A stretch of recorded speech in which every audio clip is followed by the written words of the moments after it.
Everyone, इस particular video में भाई हम लोग एस्टेट एग्जाम 2022 लेवल 3 का ये क्वेश्चन पेपर है और इसमें हम रीजनिंग का एनालिसिस करते हैं, यानी रीजनिंग वाले जो क्वेश्चन हैं उनको सोल्व करेंगे। ये 2022 वाला क्वेश्चन पेपर है,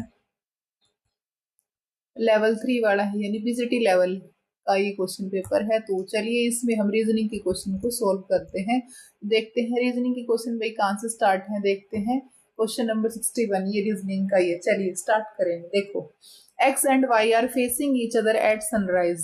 जो एक्स एंड वाई है ना, सूर्योदय के समय भाई एक्स और वाई एक दूसरे की तरफ मुंह करके बैठे हैं। ठीक है, सूर्योदय के समय एक्स तथा वाई दोनों का एक दूसरे की तरफ मुंह है, यानी चेहरा है। यदि एक्स की परछाई यदि y की परछाई x के दाईं ओर पड़ रही हो तो y का मुंह किस दिशा में है, ये आपको बताना है।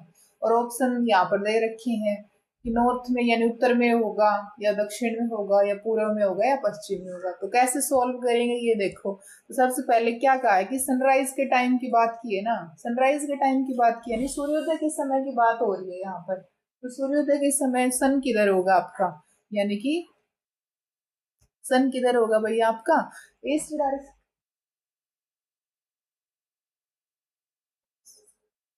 सनराइज के टाइम आपका जो सन है वो किधर होगा भाई आपका, ईस्ट डायरेक्शन में ही होगा सन आपका। ठीक है, पहली बात तो ये हो गई। अब क्या कहा है क्वेश्चन में वो देखो। क्वेश्चन में आपसे कह रहा है किसकी शेडो किधर पड़ रही है, वो लाइन देखो। अब उस लाइन को पकड़ना है हमें। सन तो हो गया भाई यहाँ पर आपका ईस्ट डायरेक्शन में। ठीक है, क्योंकि सनराइज के टाइम की बात की, सनसेट के टाइम की बात होती तो फिर हम सन को इधर बना लेते।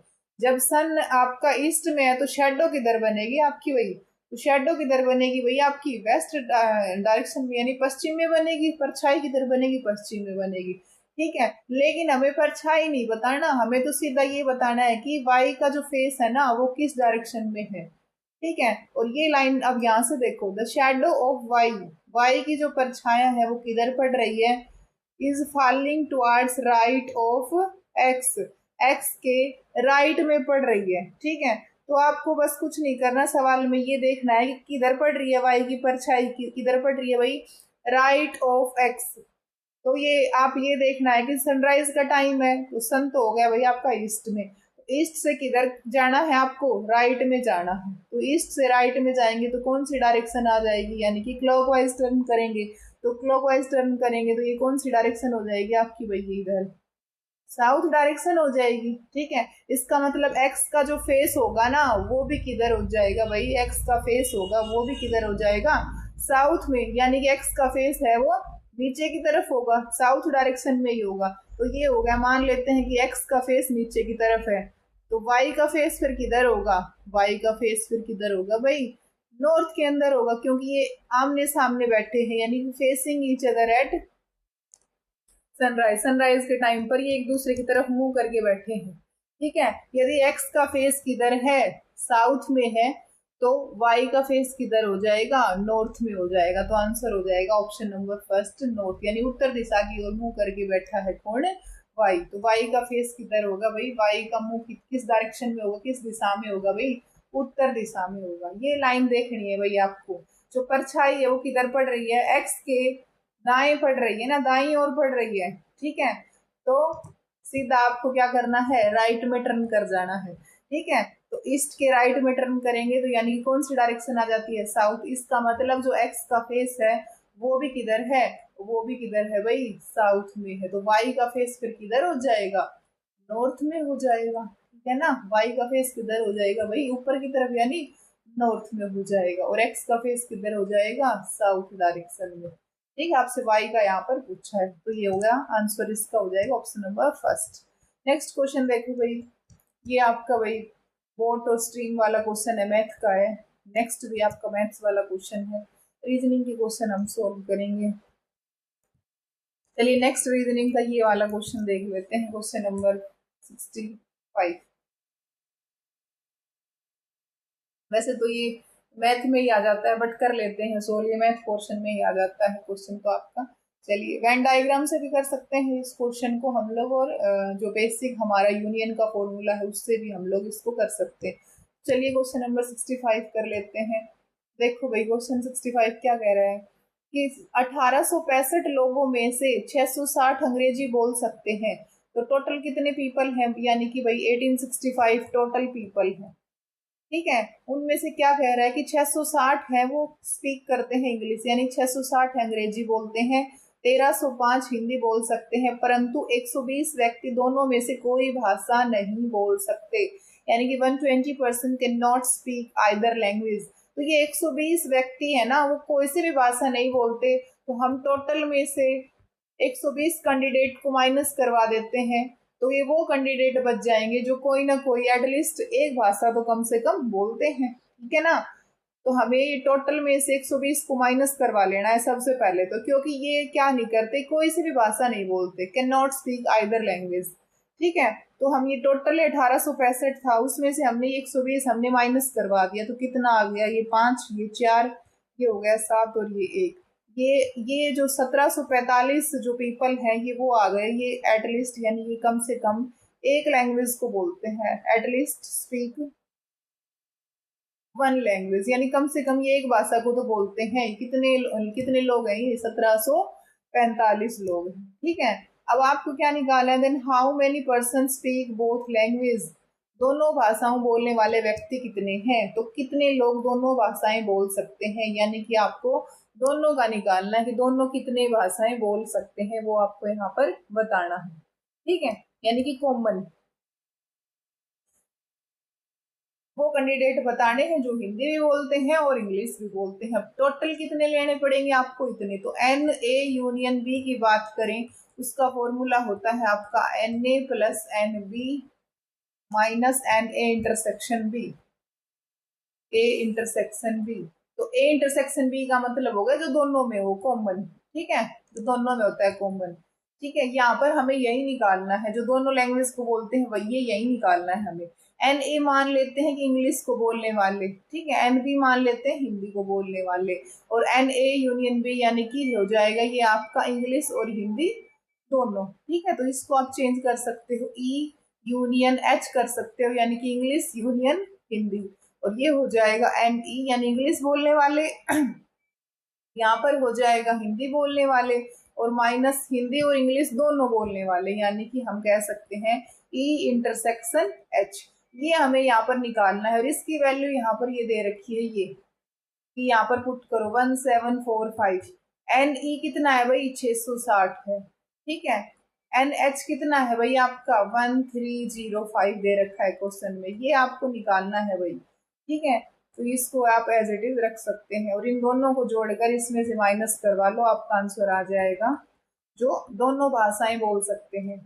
ठीक है, तो ये सॉल्व करेंगे, इसको आप राइट साइड यानी कि इधर ले आओ, left side N intersection H, यानी कि दोनों भाषाएं बोलने वाले व्यक्ति कितने हो जाएंगे, दोनों को जोड़ दो और इसमें से माइनस करवा दो। ठीक है, तो 1305 में 6 को प्लस करेंगे, ये 5 हो गया, ये 6 हो गया, ये 8 हो गया, ये 1 हो गया, ये कितना आ गया 1865, और इसमें से ये माइनस करवा लो भाई 17 कितना है भाई आपका 1305 प्लस कि भाई 9 आएगा यहाँ पर, 6 और 3 9 होगा, यहाँ पर जोड़ थोड़ा सा देखना है आपको, 19 होगा ये। ठीक है, 1965 में से 1745 माइनस करवा लो, 1965 में से 1745 माइनस कराओगे 0 0, और 9 में से 7 गया भाई, तो यहाँ पर भाई 6 में 4 गया 2 आएगा, है ना, 220 आएगा आंसर भाई आपका 220, यानी 220 जो कैंडिडेट हैं वो दोनों भाषाएं यानी कि बोलते हैं। ठीक है, तो आंसर चेक कर लो भाई कौन से ऑप्शन में है 220। 220 पहले ही ऑप्शन में है, तो ये इसका करेक्ट आंसर रहेगा। बाकी आप इसको यूनियन से भी कर सकते हो। यूनियन से कैसे बनाएंगे, ये भाई कॉमन कैंडिडेट हो गए जो दोनों भाषाएं क्या करते हैं बोलते हैं। ये इधर मान लो आप इंग्लिश बोलने वाले, और इधर मान लो भाई आप हिंदी बोलने वाले। ठीक है, तो इंग्लिश बोलने वाले कितने हैं भाई 660 हैं। ठीक है, इंग्लिश बोलने वाले कितने हैं भाई 660 हैं। हिंदी बोलने वाले कितने हैं भाई 1305। ठीक है, 1305 है, यानी कि ये 660 में है ना, ये भी आ लिए, और 1305 में ये कैंडिडेट भी आ लिए जो दोनों भाषाएं बोलते हैं, ये निकालना है ना हमें तो। ठीक है, तो जो हमने स्टार्टिंग में ही माइनस करवाया था, इन दोनों को जोड़ा तो कितना आ गया, ये 19 कितना था देखो भैया आपका 19 कुछ ऐसे था 1965, और इसमें से माइनस करवा लेंगे कि आपका जो क्या आया था यहाँ पर 1745। ठीक है, तो आंसर आ जाएगा 220। तो यूनियन से भी हो जाएगा, वेन डायग्राम से भी हो जाएगा, यूनियन से थोड़ा सा कंसेप्ट अच्छे से क्लियर हो जाएगा आपका। ठीक है, वेन डायग्राम से भी जिसकी अच्छी सी प्रैक्टिस है वो कर सकते हैं वेन डायग्राम से, बट भाई मैं तो यूनियन से ही करती हूँ। नेक्स्ट क्वेश्चन देखो भाई, ये वाला आपका ये reduction of 20% in the price of rice. अच्छा, ये भाई मैथ का है, ये भी नेक्स्ट भी आपका मैथ का क्वेश्चन है। नेक्स्ट पेज पे चलते हैं, 68 क्वेश्चन, ये देखो। वैसे भैया आपका वो मैथ का ही क्वेश्चन था, रीजनिंग के तो क्वेश्चन आपके ये है। देखो क्या दे रखा है आपको यहाँ पर, नेक्स्ट टर्म बतानी है, और टर्म सीरीज क्या दे रखी है आपको, जेड सीरीज है ना, नंबर सीरीज, नंबर भी है जिसमें लेटर्स भी हैं, दोनों ही है। ठीक है, तो देखो जेड से एक्स पर चले गए, तो जेड की रैंकिंग लिख लो सबसे पहले 26, एक्स की रैंकिंग हो गई 24, यहाँ पर वी की लिख लो कितनी होती है 22, टी की होती है 20, आर की होती है यानी कि आर 18वें नंबर पर आता है, पी आता है 16वें नंबर पर। नेक्स्ट नंबर क्या आएगा भाई, नेक्स्ट नंबर आएगा 14, क्योंकि देखो 26 से 24, 24 से 22, 22 से 20 हो गया, 20 से हो गया 18, 18 से हो गया 16, तो 16 से यानी कि दो कम कर दो, तो 16 में दो कम करेंगे तो कितना आ जाएगा 14, 14 में यानी 14th नंबर पर क्या आता है आपका भाई, एन आता है। क्या आता है भाई आपका, एन आता है। तो फर्स्ट लेटर तो हमें पता चल गया एन। तो देखो यहाँ भी एन है, इस ऑप्शन में भी और इस ऑप्शन में भी, यानी आंसर आपका ऑप्शन इन दोनों में आएगा, पहले में और थर्ड ऑप्शन में। ठीक है, ये दो तो वैसे ही कट हो गए। अब आगे देखो, यहाँ देखो लास्ट वाला और देख लेते हैं, ये नंबर की बजाय हम लेटर से देख लेते हैं। ये ए की रैंकिंग यानी ए फर्स्ट पर आता है, डी 4 पर, ई की ये जी आपको कितने पर आता है 7 पर, फिर आगे है जे, जे आता है 10 पर, एम आता है 13 पर, और पी आता है कितने पर 16 पर। तो यहाँ पे भी हमें पता चल गया है, यहाँ पर देखो 1 से 4 हो गया, 4 से 7, 7 से 10, 10 से 13, 13 से 16, यानी कितने कितने ऐड होते जा रहे हैं, 3 3 ऐड होते जा रहे हैं। तो नेक्स्ट नंबर फिर क्या आएगा, तो 16 में 3 जोड़ोगे तो कितना आएगा 19, 19वें नंबर पर क्या आता है भाई आपका एस आता है। ठीक है, बीच में देखो नंबर और देखना है हमें। अब देखो सभी ऑप्शंस में ना नंबर तो सेम है 200, हाँ नंबर थोड़े से अलग हैं यहाँ पर, लेकिन हमें है ना ये देखना है। देखो एन है और एस है, तो एन और एस देख लो कौन से ऑप्शन में आ रहा है आपका एन और एस, चेक कर लो। ये देखो हमें एन तो पता ही चल गया कि स्टार्टिंग में तो एन ही आएगा, स्टार्टिंग में तो एन ही आएगा, और लास्ट में क्या आएगा एस आएगा, तो यही इसका आंसर आएगा। एन के बाद क्या आएगा, लास्ट में आएगा एस। नंबर चेक नहीं करना, यहाँ पर नंबर चेक करने लगे तो काफी टाइम लग जाएगा, क्योंकि नंबर चेक करने के बिना ही हमारा आंसर आ रहा है ना। स्टार्टिंग का और लास्ट का पता चल गया, बीच में तो ये नंबर हम यहाँ पर यही कह देंगे कि यही हमारा आंसर आ जाएगा, क्योंकि इन सभी में तो है ही नहीं ऐसा कुछ। यहाँ पर देखो स्टार्टिंग में टी है तो ये वैसे रॉन्ग हो गया, यहाँ पर लास्ट में टी है ये वैसे रॉन्ग हो गया। ठीक है, यहाँ स्टार्टिंग में एम है ये वाला ऑप्शन वैसे रॉन्ग हो गया। ठीक है, तो थोड़ा सा टाइम भी बचाना है हमें, और थोड़ा सा सिस्टमेटिक ढंग से करेंगे तो हमारे सोल्व हो जाएंगे क्वेश्चन। तो इसका आंसर हो जाएगा ऑप्शन नंबर 3। नेक्स्ट क्वेश्चन देखो भाई, नेक्स्ट क्वेश्चन क्या होगा, इसका होगा भाई ऑप्शन नंबर 3। नेक्स्ट क्वेश्चन ये आपका भाई मैथ का है, रीजनिंग वाले पे चलते हैं। देखो ये देखो, इन सर्टेन कोड लैंग्वेज, किसी कोड लैंग्वेज के अकॉर्डिंग यहाँ पर पार्टिकल को भाई कुछ इसने ऐसे लिखा है PARTICLE, पार्टिकल का कोड इसने भाई ऐसे लिखा है USB, यहाँ पर है क्यू, और फिर है FMD और J। नेक्स्ट इसने किसका बताया है भाई, जनरेट का कोड भी कुछ ऐसे ही इसने बताया कि जनरेट का कोड ये होगा GENERATE। जनरेट का कोड इसने भाई कैसे बताया है, देख लो भाई यहाँ पर क्या लिखा है इसने भाई, ये लिखा है FOFHFUBS, और आपको यहाँ पर सवाल में क्वेश्चन में पूछ रहा है then in the same code language document will be written as, document को आप कैसे रिटर्न करेंगे। तो इधर लिख लेते हैं DOCUMENT। ठीक है, इसका आपको बताना है क्या आंसर आएगा। तो आप एक बात यहाँ पर देखो, पार्टिकल है ना, और तो यहाँ पर कुछ पैटर्न नहीं फॉलो होगा, क्योंकि देखो P से U चले गए यहाँ पर, यानी कि ये नंबर्स तो इंक्रीज हुए होंगे। P की रैंकिंग कितनी होती है 16 और E की होती है 21। A से अगर S पर गए तो A की 1 और S की कितनी होती है 19। तो ये तो थोड़े से अनइक्वल पैटर्न बनेंगे। R की 18, यहाँ पर बी की होती है 2। तो ये पैटर्न यहाँ पर ये वाला फॉलो नहीं होगा, कुछ और पैटर्न यहाँ पर फॉलो होगा। पैटर्न क्या फॉलो होगा वो मैं बताती हूँ आपको। यहाँ पर पैटर्न यहाँ पर भाई ये लग रहा है, देखो ये पार्टिकल है ना, ये 4 यानी कि 8 लेटर्स हैं इसमें, तो 4 4 को के हिसाब से इसको आप ब्रेक कर लीजिए। ठीक है, यानी कि ऐसे कर सकते हैं PART, और ये नेक्स्ट जो पार्ट है ना हम ये कर लेते हैं, यानी ये फर्स्ट पार्ट हो गया और ये सेकेंड पार्ट हो गया। अब ये है ना, यहाँ से इसका नेक्स्ट लिखा है, यानी कि रिवर्स करके रिवर्स कर दो इसका। T हो गया, R हो गया, A हो गया, P हो गया, और इसका भी रिवर्स कर दो भाई, ELCI। ये वर्ड बन गया, यानी कि रिवर्स करने के बाद अब है ना आपको है ना इसमें एक एक ऐड करते जाना है। तो T के बाद क्या हो गया U, R के बाद S, यानी कि एक एक प्लस करते जाओ इनमें। आप एक एक प्लस करेंगे तो A के बाद हो गया B, P के बाद Q, ठीक है, E के बाद हो गया F, L के बाद M, C के बाद D, I के बाद J। कुछ ऐसे पैटर्न बनेगा यहाँ पर। सेम ऐसे ही आप डॉक्यूमेंट को भी ऐसे ही बना ले।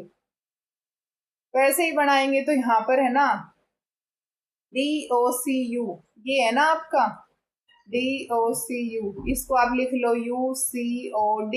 और यहाँ पर नेक्स्ट जो पार्ट है ना इसको भी रिवर्स करके लिख दो TNEM, और आप इनमें एक एक आप बस प्लस करते जाए, आपका आंसर बन जाएगा।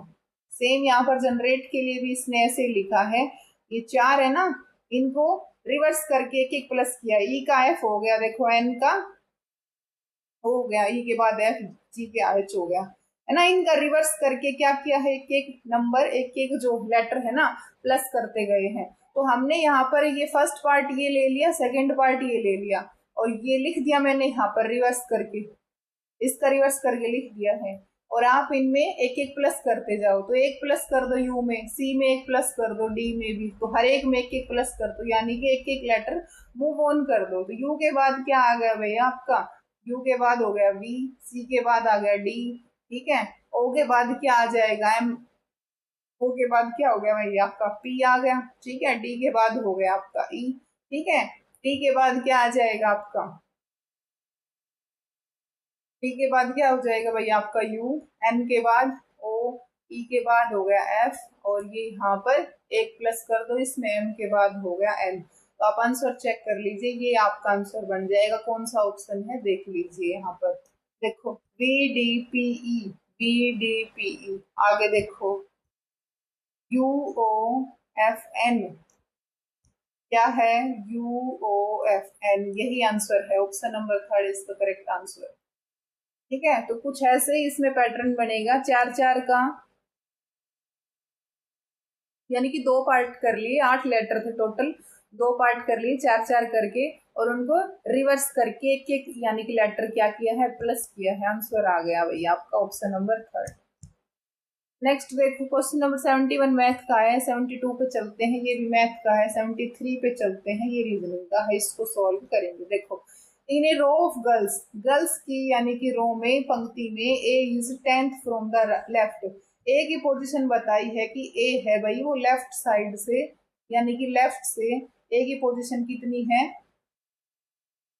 ए की पोजीशन लेफ्ट से कितनी बताई है भाई 10वीं बताई है। आगे देखो बी की पोजीशन कहाँ से बताई है, राइट से बताई है कितनी है, and B is 14th from the right, B की पोजीशन 14th बता दी राइट से, यानी कि दाहिने तरफ से बी की जो बी है ना किस दिशा, बी दाई तरफ से 14वें स्थान पर है, यानी 14th पोजीशन पर है। यदि वे स्थितियां आपस में यदि वे परस्पर अपना स्थान बदल लेते हैं तो ए बाई ओर से 24वें स्थान पर हो जाती है।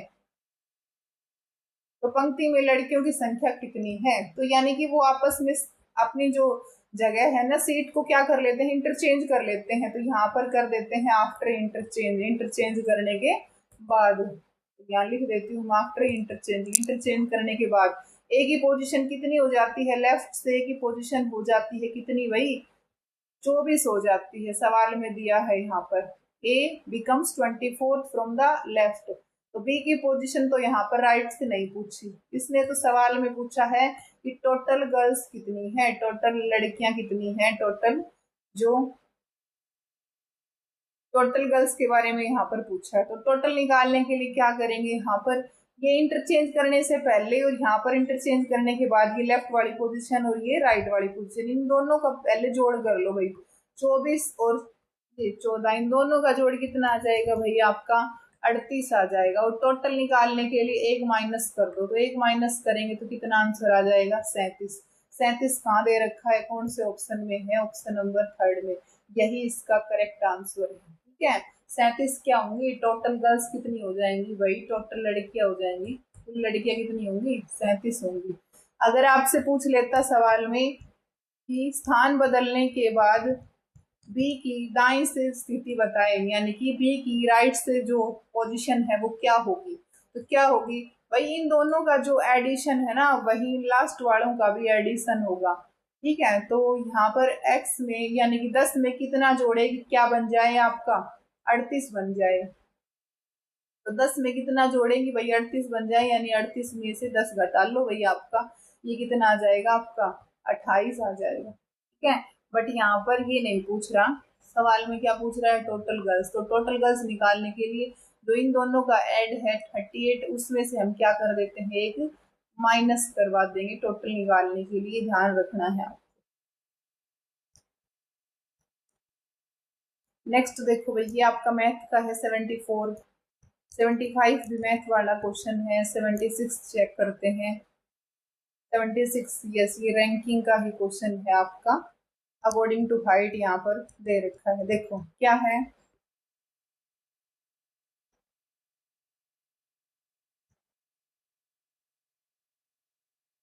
डी सी तथा ई से लंबा है, तो D is taller than C and E, तो डी के बारे में बताया है कि डी है ना भाई लंबा है किससे, सी से और ई से, यानी कि सी और ई इन दोनों से लंबा कौन है भाई, डी है। नेक्स्ट लाइन क्या कही है, ए इज नॉट टाल एज ई, ए है ना ई से लंबा नहीं है, तो ई से लंबा नहीं है तो यानी कि ई से क्या हो जाएगा, ये छोटा हो जाएगा।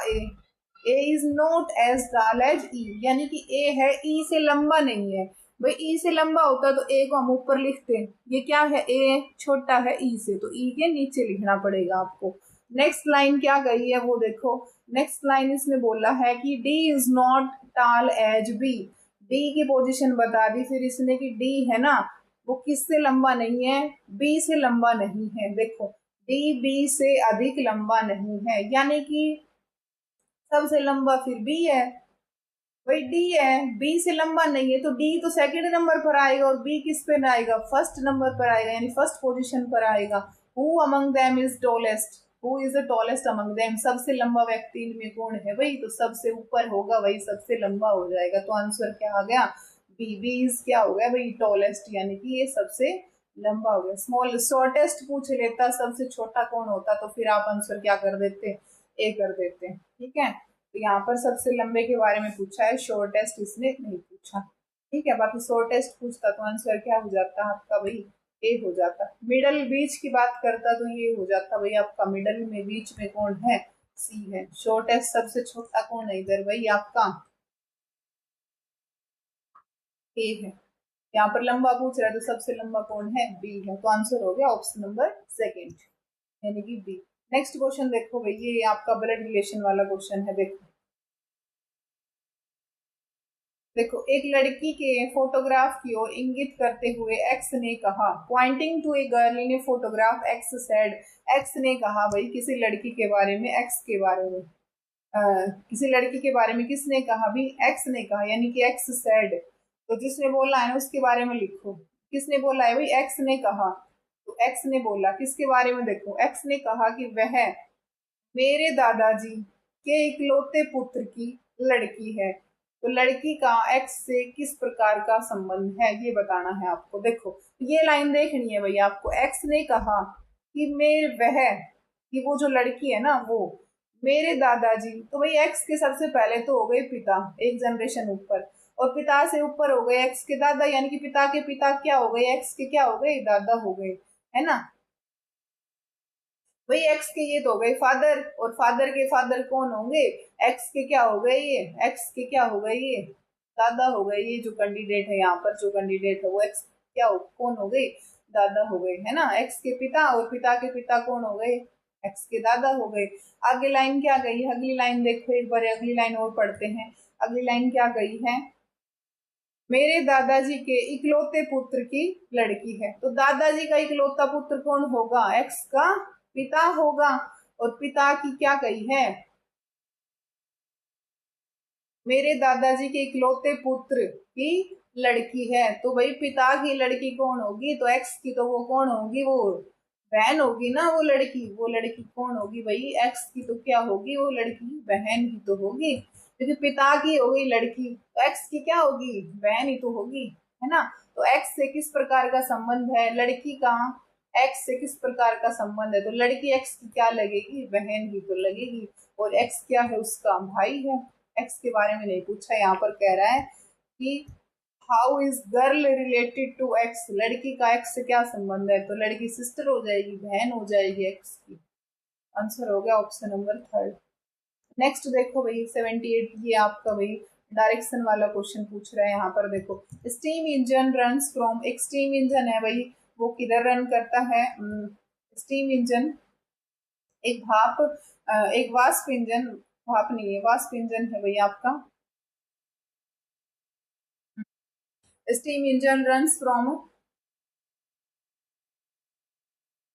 Steam engine train, steam engine train run from east to west. तो सबसे पहले डायरेक्शन बना लो भाई, जो है ना क्वेश्चन में कह रहा है उस हिसाब से हम इसको करते हैं। क्वेश्चन में क्या कह रहा है देखते हैं, ये है ईस्ट और ये वेस्ट, और ये हो गई आपकी भाई नॉर्थ और ये साउथ। तो स्टीम इंजन जो ट्रेन है वो किधर रन कर रही है, फ्रॉम ईस्ट टू वेस्ट। तो ईस्ट से लेकर के वही वेस्ट, यानी कि इस दिशा में ये ट्रेन जा रही है, यानी कि ऐसे बना लेते हैं, इधर जा रही है ये ट्रेन भाई आपकी, ऐसे ऐसे इस डायरेक्शन में जा रही है।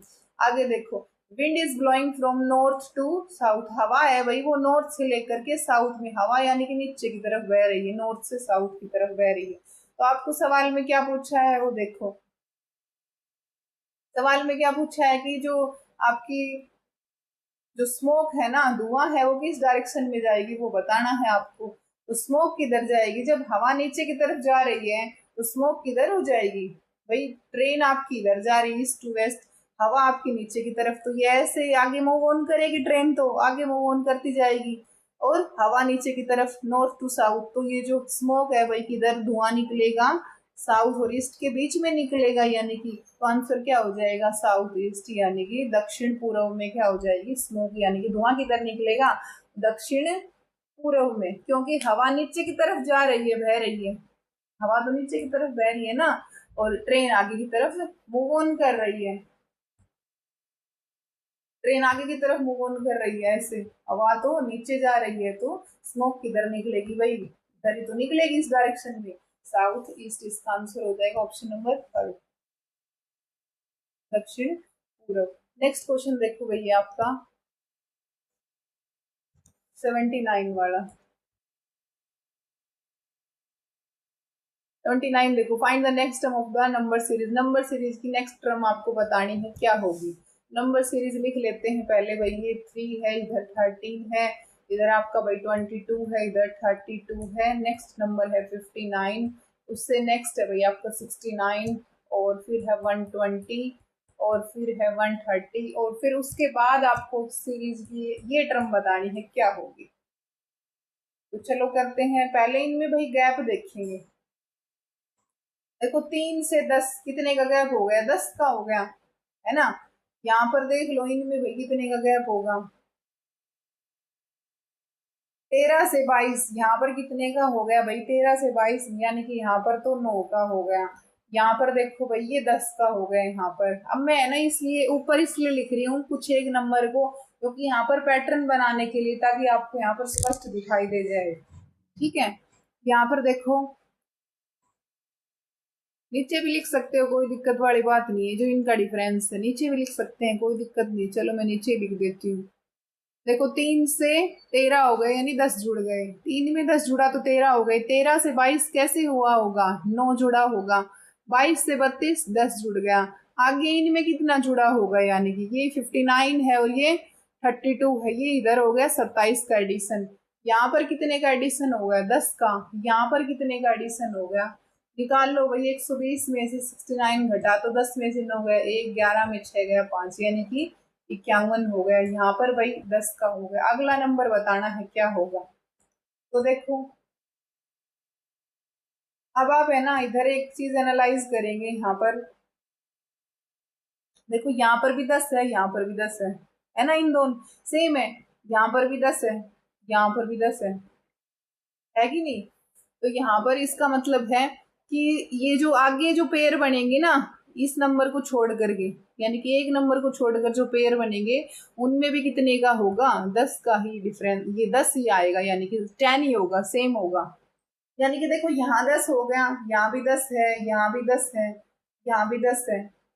एक लेटर छोड़ने के बाद जो बाकी जो नंबर आएंगे ना, वहां पर भी ये 10 ही होगा। ठीक है, 10 का ही गैप के अकॉर्डिंग ही बनेंगे नंबर्स। अब नंबर तो हमें ये वाला निकालना है। अब ये देखो 9 को, यानी कि यहाँ पर देखो 9 है और यहाँ पर ये कितना है, 27 है कि नहीं। यहाँ पर है 9 और यहाँ पर है 27।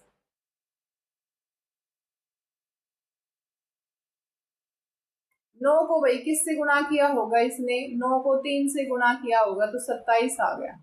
नेक्स्ट ये वाला जो नंबर आएगा ना, यहाँ से यहाँ यहाँ ये आएगा। 27 को 3 से गुणा करो तो कितना आएगा भाई, 81 आएगा। 27 को 3 से गुणा करो तो कितना आएगा, 81। इसका मतलब यहाँ पर नंबर क्या आएगा, 81। और 81 को और 130 को जोड़ दीजिए, आंसर बन जाएगा आपका भैया 311 और ये 211 इसका करेक्ट आंसर आएगा। 27 को 3 से गुणा करेंगे तो 81, 81 में 130 को जोड़ दो, आंसर आ गया 211। 211 भाई कौन से ऑप्शन में है, ऑप्शन नंबर सेकंड में। तो इस नंबर सीरीज में ऑप्शन नंबर सेकंड जो है वो करेक्ट आंसर रहेगा। नेक्स्ट जो टर्म आएगी वो 211 आएगी। ठीक है, और उससे नेक्स्ट अगर पूछ लेता तो 10 जोड़ दीजिए, तो 10 जोड़ोगे तो 200 कितना हो जाएगा, ये आपका 21 हो जाएगा।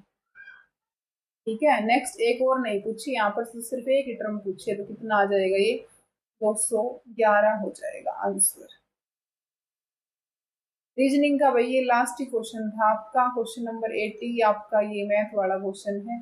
यहाँ पर टर्म आएगी 211। क्वेश्चन नंबर 80 भाई आपका मैथ का है। तो रीजनिंग के क्वेश्चंस खत्म हो गए हैं, इतने ही क्वेश्चन थे। आगे हरियाणा जीके वाला सेक्शन आ जाता है, और ये हरियाणा जीके वाले सेक्शन हम इसका सॉल्यूशन हम कर चुके हैं। चलिए आज के लिए इतना ही, मिलते हैं किसी नेक्स्ट पेपर में रीजनिंग का एनालिसिस करते हैं। Thanks for watching.